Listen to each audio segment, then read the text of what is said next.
पाचव्या क्रमांकावर फेकला गेलेला महाराष्ट्र पुन्हा एकदा पहिल्या क्रमांकावर आरूढ झालेला आहे. लहान लहान प्रश्न असतात जे शेतकऱ्यांशी संबंधित असतात.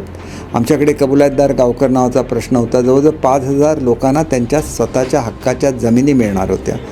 मुख्यमंत्री झाल्यानंतर एका मिनिटामध्ये आदरणीय मुख्यमंत्री एकनाथ शिंदेजीने तो स्टे उठवला.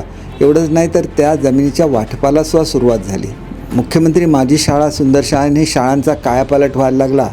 जवळजवळ 80 कोटी रुपयाची बक्षीसच नुसती दिली गेली आणि 3 वर्ल्ड रेकॉर्ड ही महाराष्ट्राच्या नावाने त्या ठिकाणी झाली. शिक्षण खात्यामध्ये जर बदल करायचा असला तर त्याच्यामध्ये शिक्षकांना न्याय द्यायला लागतो.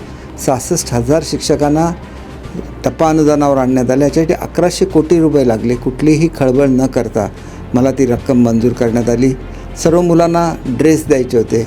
पूर्वी आम्ही ठराविक मुलांना युनिफॉर्म द्यायचो, आता सर्वच्या सर्व मुलांना युनिफॉर्म देतो. मिड डे मीलमध्ये मोठ्या प्रमाणात बदल आम्ही घडवलेले आहेत.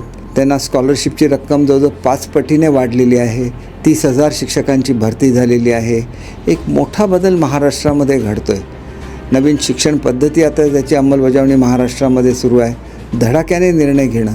आज मुलींना अगदी तांत्रिक शिक्षण असेल, वैद्यकीय शिक्षण असेल, सर्व शिक्षण महाराष्ट्रामध्ये मोफत करण्यात आलं.